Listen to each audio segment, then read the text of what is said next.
भाई मैं दिख भी रहा हूँ क्या?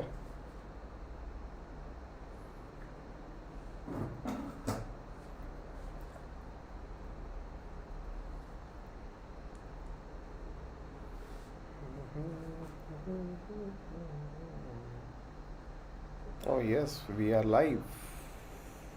हेलो,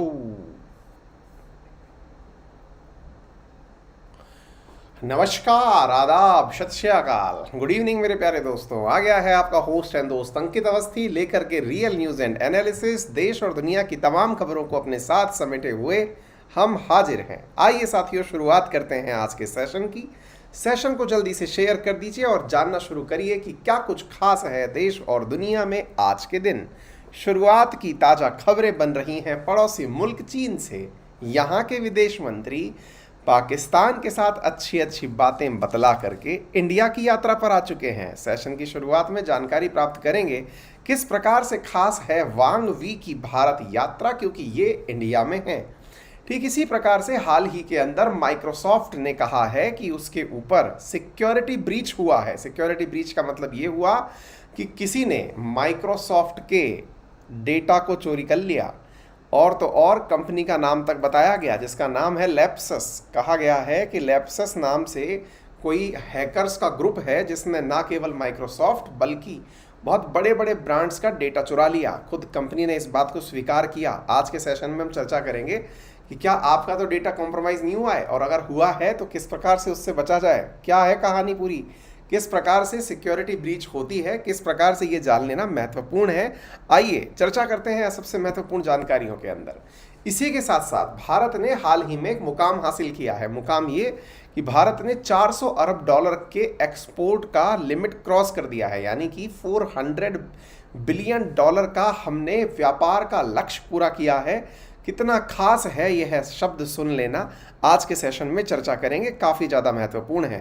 ठीक इसी प्रकार से महत्वपूर्ण खबरों के अंदर हाल ही में टाइगर के लिए हिरण का शिकार आप करें तो शायद पनिशेबल ऑफेंस है, लेकिन टाइगर करे तो उसका प्रे कहलाता है। प्रे का मतलब भोजन जनाब।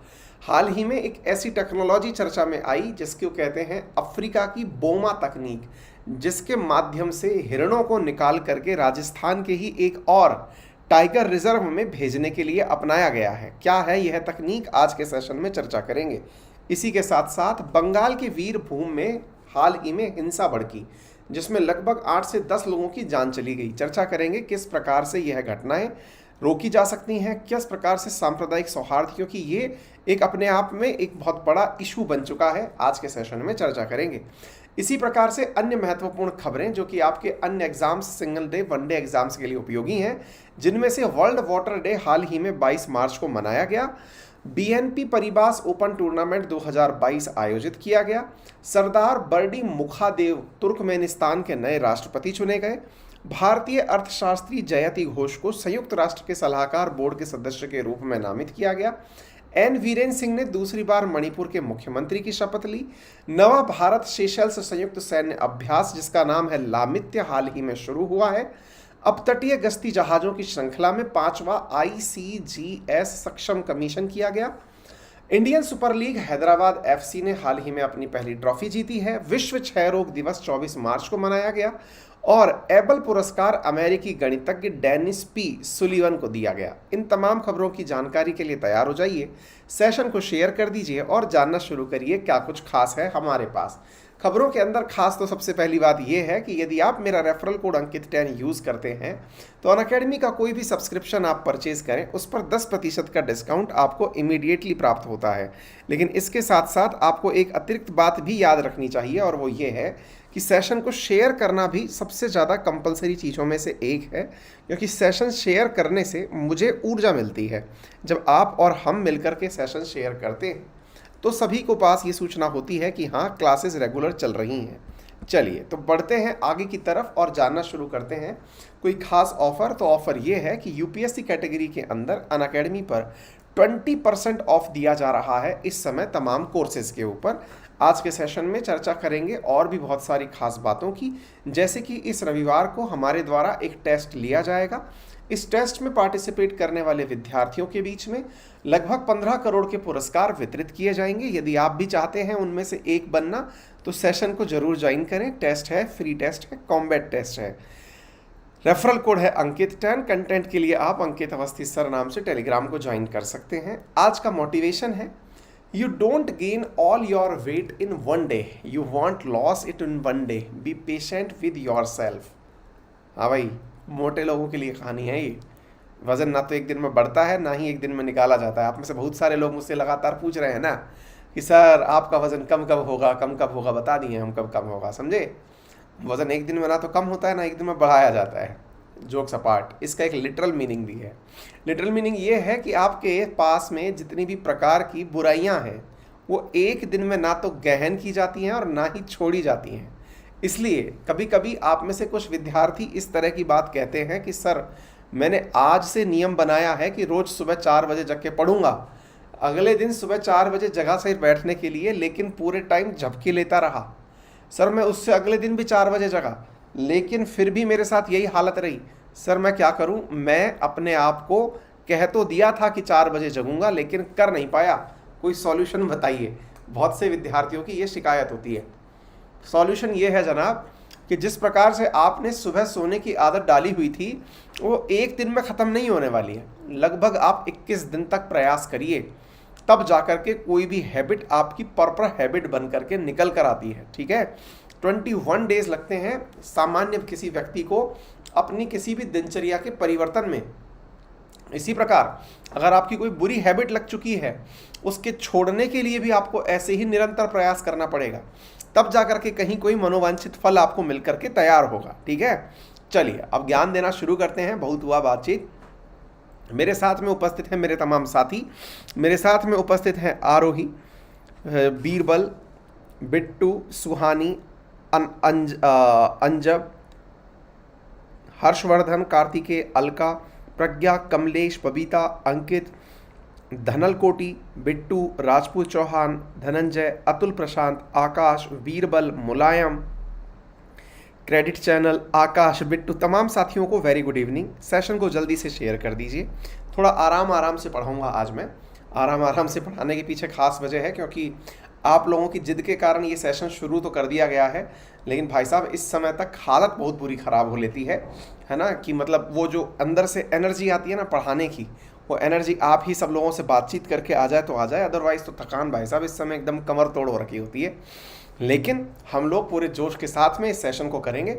आप भी एकदम जम के तैयार हो जाइए और पढ़ाई करिए। ठीक है, आओ भैया। चीन के विदेश मंत्री इंडिया आ गए लपक के। हम सोच रहे थे कि ये जनाब मई के महीने में आएंगे, पता ही नहीं भाई साहब एकदम कल टपक गए आकर के, और आकर के हमारे जो विदेश मंत्री हैं उनसे बातचीत कर ली। यार ये तो भी कल परसों हमने न्यूज़ में सुना था कि ये भाई साहब तो जो हैं वो पाकिस्तान के अंदर थे, OIC की बैठक में थे। बिल्कुल सही सुना था, हमने तो बताया भी था। ये वो वाले व्यक्ति हैं, जैसे होता नहीं है कई बार आपके घर में बिन बुलाए मेहमान आ जाते हैं।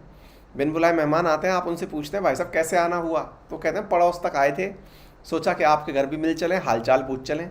ये वो भाई साहब हैं जो पूरी तरह से अतिथि बन के हमारे पास में आ गए। हम तो तैयारी में ही नहीं थे, हम तो मान रहे थे कि आएंगे आएंगे, आ गए जनाब, इंडिया आ गए। कहाँ से आए? पाकिस्तान तक तो आए थे, बच्चे के पास आए थे मिलने के लिए, सोचा पापा से भी मिल चलें।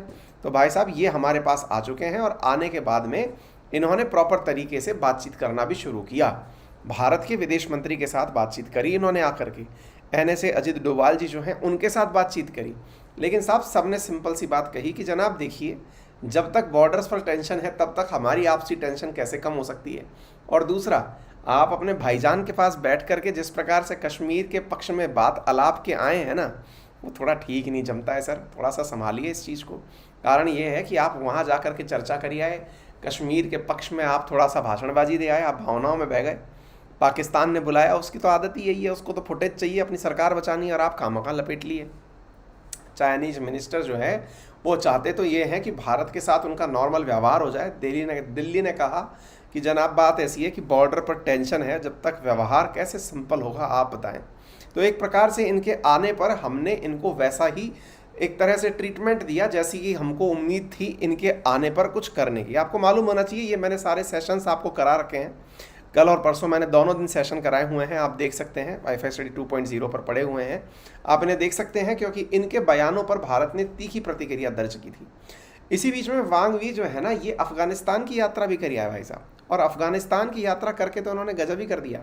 इन्होंने पूरी तरह मोदी स्टाइल में 3 नेवर्स गिनाए और 3 रेस्पेक्ट गिनाए। अफगानिस्तान वालों से कहा कि देखिए हम आपकी पूरी रेस्पेक्ट करते हैं, आपकी इंटीग्रिटी की, आपकी इंडिपेंडेंस चॉइसेस की, आपके अपने लोगों की, और हम जो है ना वो 3 गलतियां कभी नहीं करेंगे आपके साथ में। बोले जैसे आपके आंतरिक मसले पर कभी कुछ नहीं बोलेंगे, आपके अपने जो लाभ हैं उनके बारे में कुछ नहीं बोलेंगे, और जहां जहां आपका प्रभाव है उन क्षेत्रों में हम कभी नहीं बोलेंगे। यानी कि ये एक ही बार में सबको लपेटते हुए आ रहे हैं। इंडिया आ गए, इंडिया आकर के इन्होंने बाकायदा दिल्ली में लैंडिंग वैंडिंग कर ली, जयशंकर साहब से मुलाकात हो गई। जयशंकर साहब से मिलकर के इन्होंने प्रॉपर तरीके से कहा कि देखिए अपने जो बायलैटरल रिलेशन है, द्विपक्षीय संबंध है, वो थोड़े से गड़बड़ाए हुए चल रहे हैं। कारण कि सबको पता है कि क्या हो रखा है, क्योंकि चाइनीज़ फोर्सेज जो हैं वो बॉर्डर एरियाज़ में इंटरफेयर करके अंदर तक घुसाती हैं, फिर हम उनको वापस दौड़ाते हैं। आपस में दोनों के बीच में 10 से 15 बार की बातचीत हो चुकी है।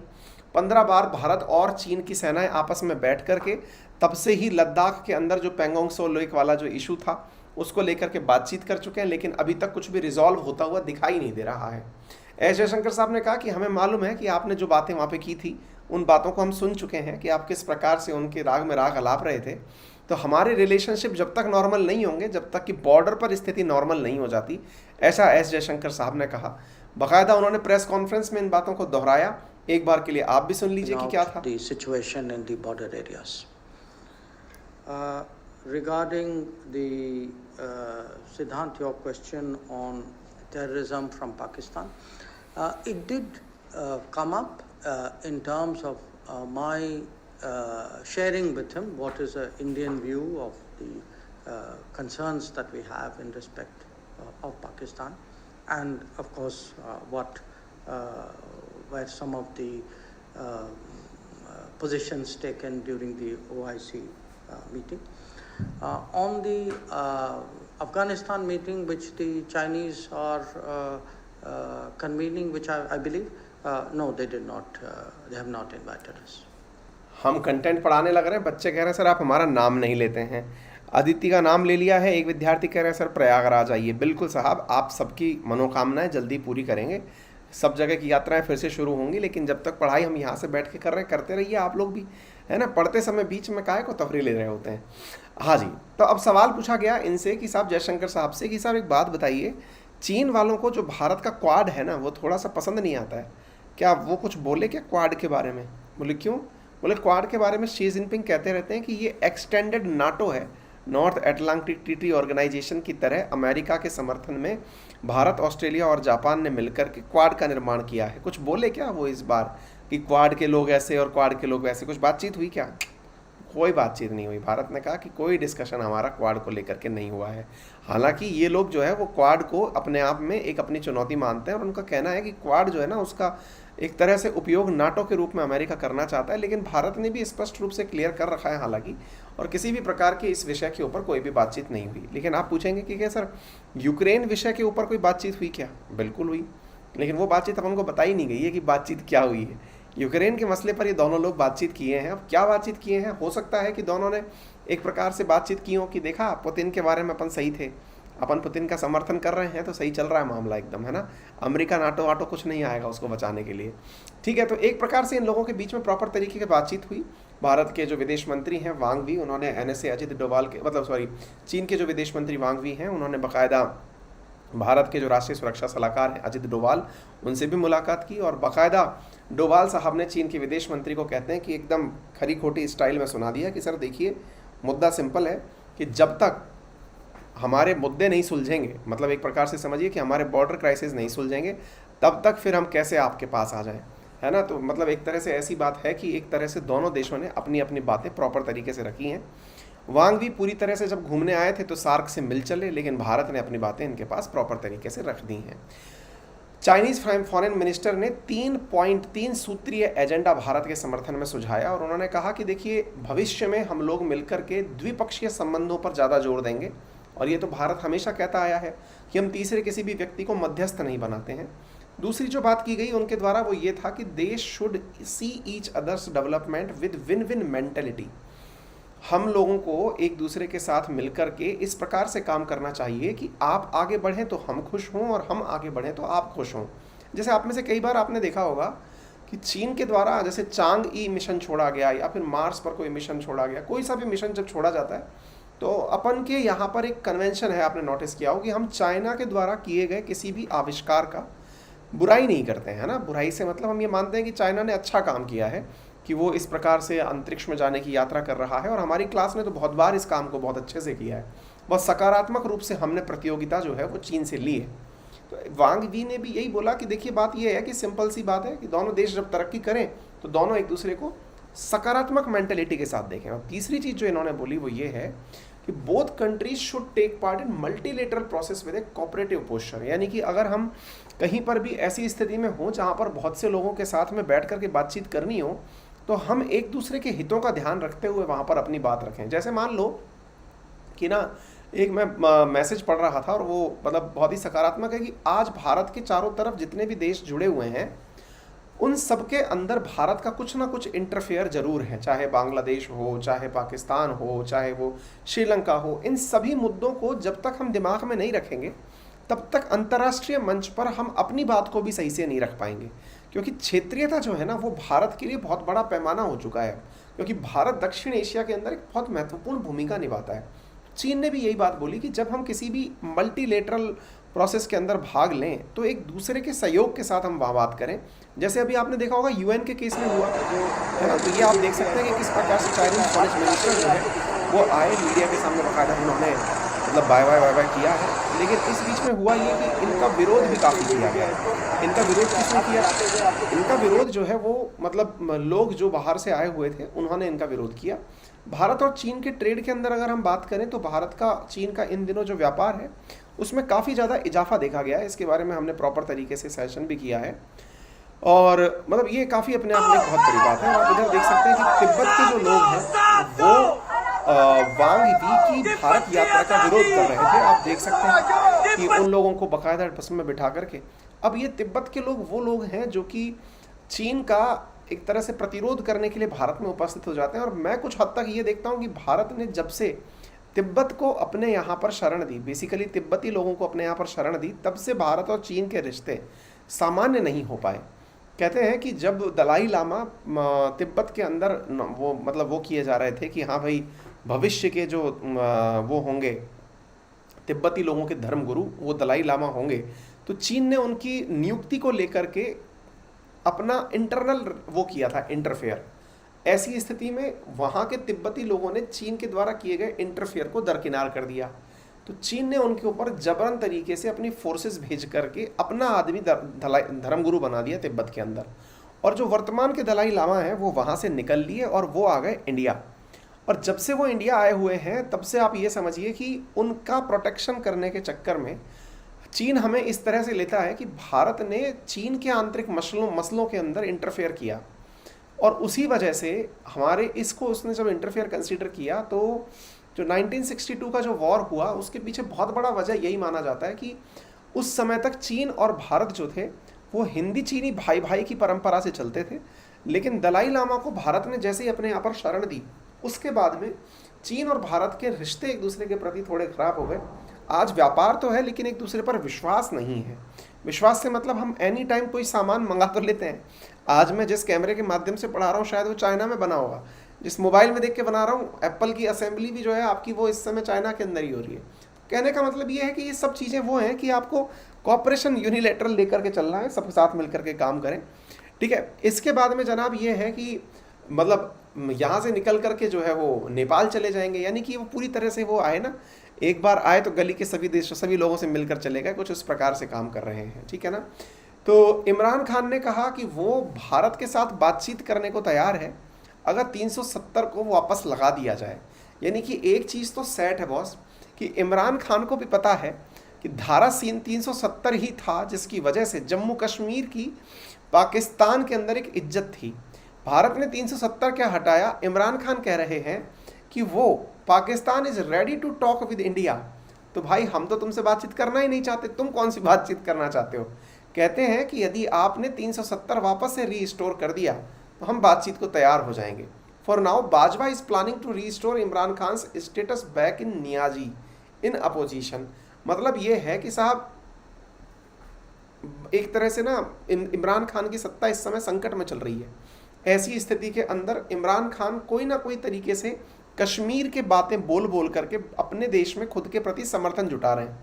ऐसी स्थिति में इमरान खान ने एक तरह से समझिए ब्लैंक लाइन डाल दी, क्या कि हम भारत से बातचीत को तैयार हो जाएंगे। ये बिल्कुल वैसी बात हो गई कि कश्मीरियों के दिमाग में ये लगे कि भाई हमारा तो एक ही हमदर्द है, उसका नाम है इमरान खान, ठीक है ना। हालांकि उसकी बचकानी हरकत है और ये सब तरफ के लोगों को अच्छे से समझ में आती हैं, ठीक है ना। तो भाई ये थी वांग ये की यात्रा और इसके साथ साथ जुड़े हुए पहलू जो मैंने आप लोगों को बताए। अब चलते हैं आपके सामने एक और खबर की तरफ। जल्दी से इस सेशन को शेयर करते चलिए और बहुत बड़ी बात मैं आपको बताने चाहता हूँ। बहुत इंपॉर्टेंट है, इसलिए इंपॉर्टेंट है क्योंकि आपके जीएस पेपर 2 के अंदर ना ये वाला तथ्य लिखा हुआ है, सिक्योरिटी एंड डिजास्टर मैनेजमेंट। और आजकल की जो सिक्योरिटी है ना उसमें साइबर सिक्योरिटी का बहुत बड़ा योगदान है दोस्त। साइबर सिक्योरिटी का मतलब आप ऐसे समझिए कि आज हम और आप इंटरनेट के उपयोग के माध्यम से दुनिया भर की जानकारियां एकत्रित तो कर रहे हैं, लेकिन अपनी बहुत सारी जानकारियां खोते भी जा रहे हैं। उसका एक उदाहरण आज मैं आपको बताने वाला हूं, लेकिन उससे पहले एक जानकारी सुन लीजिए, काफ़ी ज़्यादा इंपॉर्टेंट है, इधर की तरफ सुनिए। एक साथियों लैप्सस ग्रुप जो है वो इस समय सुर्खियों में चल रहा है। आप पूछेंगे ये कौन सा ग्रुप है।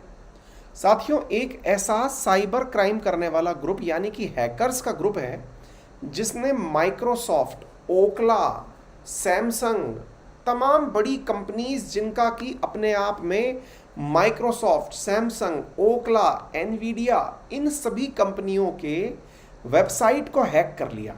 यानी कि ये समझिए वेबसाइट हैक नहीं, ये समझिए कि माइक्रोसॉफ्ट का कोड जो है ना कि आपका किस प्रकार का कोड है, माइक्रोसॉफ्ट क्या है, सैमसंग क्यों बना है, ऑक्टा क्यों बना है, एनवीडिया क्यों बना है, ये सब चीज़ें इसने भाई साहब क्या कर ली, हैक कर ली और निकाल ली। ये जो है इसका नाम है लैप्सस संगठन। ये लैप्सस संगठन जो है ये साइबर फ्रॉड करने वाले लोग हैं और ये दक्षिण अमेरिका से ऑपरेट करते हैं। मज़ेदार बात यह है कि माइक्रोसॉफ्ट ने खुद ने इस बात को स्वीकार किया कि हाँ हमारे साथ में सिक्योरिटी चूक हुई है और लगभग 366 हमारे मेंबर्स ऐसे हैं जिनकी जानकारी पब्लिक डोमेन में इस लैप्सस की वजह से लीक हो गई है। लैप्सस जो है वो अपने द्वारा इस प्रकार के पोल कंडक्ट करवा रहा है और पूछ रहा है what should we leak next. Vodafone का सोर्स कोड। अब आप जानना चाहेंगे कि सर ये सोर्स कोड क्या होता है। मैं आप लोगों को बताता हूं कि ये सोर्स कोड क्या होता है, सुनिए। आप ऐसे समझिए कि आज जितनी भी वेबसाइट्स आप लोग देखते हैं ना, उन वेबसाइट्स को बनाने के पीछे कुछ ना कुछ सोर्स कोड होते हैं। एक तरह से समझिए कि अगर मैं मशीनी भाषा में आपसे बात करूं तो वो चीज़ें हैं, एक प्रकार से एल्गोरिदम्स हैं या फिर वो प्रोग्रामिंग है जिसकी वजह से वो वेबसाइट वैसी दिख रही है जो आपने चाही थी या जो उसको आप पसंद करते हैं। लेकिन विचार करो कि आपके द्वारा, क्योंकि हर वेबसाइट वाला अपनी जो वेबसाइट है उसको खास बनाना चाहता है, अपने प्रोडक्ट को खास बनाना चाहता है, तो सोर्स कोड को बहुत सुरक्षित रखा जाता है। किसी को बताया नहीं जाता है कि किस कारण से ये चीज़ हो रही है, ठीक है। तो साहब अब बात क्या है कि जो ये सोर्स कोड वाली कहानी है ना, इस सोर्स कोड को ये लोग नीलाम कर रहे हैं। कौन? लैप्सस ग्रुप वाले। इसकी नीलामी के प्रमाण आप इस बात से लगा सकते हैं कि मार्केट में ये अवेलेबल है परचेज करने के लिए। अब आपके दिमाग में आएगा कि सर माइक्रोसॉफ्ट तो बहुत बड़ी चीज़ है। अब माइक्रोसॉफ्ट जितनी बड़ी चीज़ है वो कैसे पॉसिबल है कि हैक हो जाए? यार ये तो बहुत वाकई में बहुत बड़ी बात है। माइक्रोसॉफ्ट की अगर कोई चीज़ निकल करके चली जाए तो ये तो अपने आप में मतलब ये समझिए कि जिसने लोगों को कंप्यूटर चलाना सिखाया आज वो खुद ही वो हो गया, तो ये तो बहुत बड़ी चैलेंज की बात हो गई ना। ऐसे ही और बड़ी कंपनीज जैसे कि एनवीडिया है, ऑक्टा है, ये सब की सब हैक होती जा रही हैं, इनकी जानकारियां निकलती चली गई। अब साहब यहाँ पर ये जो लोग हैं लैप्सस वाले, ये लोगों के टेलीग्राम चैनल्स पर इस प्रकार की न्यूज़ लिख करके भेज रहे हैं ताकि दुनिया भर के जो लोग हैं वो इस बात को समझें कि हाँ भाई ये कितने भारी लोग हैं। इन्होंने लिखा कि हमने एनवीडिया को हैक कर लिया। The hack is a kindly kinda public ATM and here is our announcement. We were into Nvidia system for about a week. We fastly escalate to admin of a lot of system. We grabbed 1 TB of data. We grabbed most important stuff, schematic drives and fireware. We are still waiting for NVIDIA to contact us. अब आप इस प्रकार से देखिए, जिस प्रकार आप फिल्मों में कई बार मतलब डायलॉग सुनते हैं क्या कि आपका व्यक्ति हमारे पास गिरफ्त में है, यदि आप इसे छुड़ाना चाहते हैं तो इसके लिए इतना पैसा दें और अपने व्यक्ति को छुड़ाकर ले जाएं। ऐसे ही सोचो कि टेलीग्राम के माध्यम से आपके पास मैसेज आए। हालांकि आप सब लोग जो हैं वो ना तो एनवीडिया के मालिक हैं ना माइक्रोसॉफ्ट के, लेकिन कस्टमर तो हैं, जिसकी वजह से आपका प्रोडक्ट से विश्वास कम हो जाएगा। आपको अगर अचानक ये सोशल मीडिया पर दिखने लगे कि हमने पूरी तरह से इस माइक्रोसॉफ्ट की वेबसाइट को हैक कर लिया है, और ऐसी स्थिति में यदि माइक्रोसॉफ्ट चाहे तो हम अपनी इंफॉर्मेशंस वापस उसे दे सकते हैं, बस उसके पैसे लगेंगे। ठीक है, तो आप देखिए कि जब लोगों ने इस बात पर बिलीव नहीं किया कि साहब वाकई में इन्होंने किसी प्रकार का डेटा चोरी किया है, हो सकता है कोई फर्जी आदमी हो जो केवल मैसेज डाल के ये कह रहा हो कि देखिए मैंने इस तरह का काम कर लिया है, लेकिन इन्होंने अपने प्रमाण को देने के लिए बकायदा डेटा, जो लोगों का पर्सनल डेटा था, उसको लीक करना शुरू किया। ये बिल्कुल वैसे ही है जैसे कई बार फिल्मों में हम लोग देखते हैं कि कोई विलन है जिसने किसी को हॉस्टेज बना लिया, हॉस्टेज बोले तो बंधक बना लिया, तो फिर वो क्या करता है ना कि उस फिल्म के अंदर जो विलन है वो अपोजिशन को प्रेशर में लाने के लिए क्या करता है, कहता है कि आपके जो लोग मेरे पास गिरफ्त में हैं, मैं एक एक करके इनको मारना शुरू करूंगा, अदरवाइज आप मेरी बात मान जाओ। ऐसे ही लैप्सस कर रहा है, इसने दुनिया भर की जानकारियां निकाल ली और निकाल करके अब सोशल मीडिया पर डाल करके विश्वास दिला रहा है कंपनी को कि देखो मेरे पास में सब कुछ है, तुम्हारी इंफॉर्मेशन लीजिए, ये देखिए पहली इंफॉर्मेशन। और ऐसा करके वो सोशल मीडिया पर इस चीज़ को डाला है।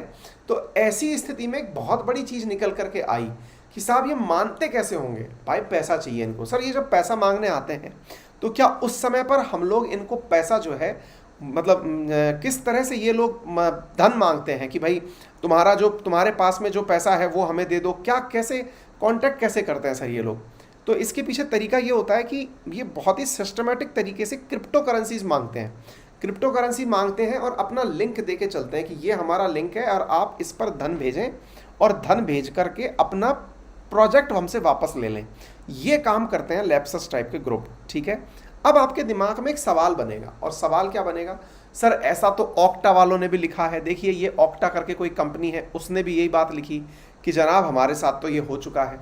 तो आपके मन में एक सवाल आएगा, सर ये लोग करते कैसे हैं, मतलब ये किस प्रकार से इतनी बड़ी बड़ी सॉफ्टवेयर कंपनीज का मामला हैक कर ले रहे हैं, तो करते क्या हैं ये, थोड़ा सा ये बताइए।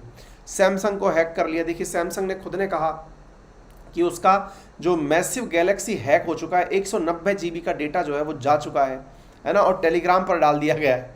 अब आप सोच के देखो, तो अब सवाल बनता है सर ये करते कैसे हैं, तो मैं बताता हूँ। इनके पास तरीका क्या होता है कि ये कंपनी को हैक नहीं करते हैं, ये आप और हमको टारगेट बनाते हैं। आप पूछेंगे वो कैसे? इनका सिंपल सा तरीका क्या होता है बच्चों कि आप और हमको टारगेट बनाने के लिए ये हमसे ना कई बार इस तरह की क्विजेस कराते हैं। जैसे आप कभी फेसबुक पर या इंस्टा पर खाली बैठे हों, अचानक आपको एक वो दिखे पोल, और उस पोल में क्या दिखे कि 3 तरह से पोल हो रखा है ना, एक लाइन, दूसरी लाइन, तीसरी लाइन, और आपसे पूछा गया है कि आप अधिकांश भारतीयों को भोजन के अंदर दाल चपाती पसंद है, ऑप्शन ए। ऑप्शन बी लिखा है अधिकांश भारतीयों को भोजन के अंदर दाल बाटी चूरमा पसंद है। ऑप्शन सी लिखा हुआ है कि लिट्टी चोखा पसंद है। इस प्रकार से 3 ऑप्शन दे दिए, और आपने देखा कि इसके नीचे जो वोट डले हुए हैं, ए के बी के नीचे वोट डले हुए हैं 2 लाख, ए के नीचे वोट डले हुए हैं 5 लाख। तो आपको लगेगा यार जब इतने लोगों ने वोट दे दिया है तो एक बार के लिए मैं देखता तो हूँ कि दुनिया के लोगों को वाकई में कौन सा खाना पसंद है, और इस कारण से कई बार आप वोटिंग में पार्टिसिपेट करते हैं। जैसे ही आप वोटिंग में पार्टिसिपेट करते हैं, ये लैप्सस वाले आपको लपेट लेते हैं। इनका सिंपल सा तरीका ये है कि ये हर एक चीज़ की फिशिंग करते हैं। फिशिंग करने का मतलब क्या है, आपकी सिम कार्ड का ये वो बना लेते हैं, क्या बोलते हैं उसको, क्लोन बना लेते हैं। आप पूछेंगे हमने तो सिम कार्ड किसी को दिया ही नहीं, ये उस कारस्तानी को भी कर पा रहे हैं, ताकि आपके पास में जो आपका एटीएम का पासवर्ड डालने पर पिन आता है ना, ये तक इनके पास पहुंच जाता है। ये बहुत बड़े वाले लोग हैं, इससे सरकारें डरी हुई हैं। आप सोच के देखिए, वर्तमान में ये एक अपने आप में बहुत बड़ा चैलेंज बन गया है, ठीक है ना। हालांकि लैप्सेस के साथ में अब ये टैकल करने के लिए अपने अपने साइबर एक्सपर्ट्स को बिठा रहे हैं, लेकिन जो है ये काम एक बहुत ही बड़ा चैलेंजिंग काम बन गया है। दोस्तों फिलहाल के लिए इतना ही, मेरे से खड़ा नहीं हुआ जा रहा है और बहुत ज़्यादा मुझे थकान हो रही है। मैं दिन में या तो कल सुबह समय निकाल करके या दिन में मैं इस सेशन को कंप्लीट कर दूंगा। आज के लिए आ रहे ने इतना ही, बाकी बचे जो सेशन है मैं उसे जल्दी ही कंप्लीट करूंगा।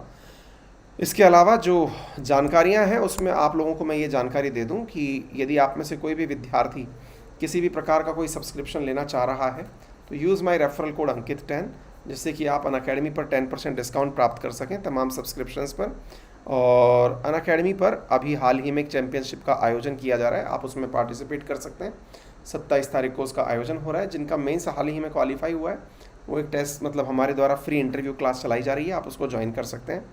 आइकॉनिक सब्सक्रिप्शन के अंदर एक पर्सनल मेंटरशिप प्रोग्राम चल रहा है, आप उसे भी ज्वाइन कर सकते हैं। आई एम सो सॉरी कि मैं आपकी क्लास कंप्लीट नहीं कर पा रहा हूँ, लेकिन मैं खड़ा नहीं हो पा रहा हूँ यार, मुझे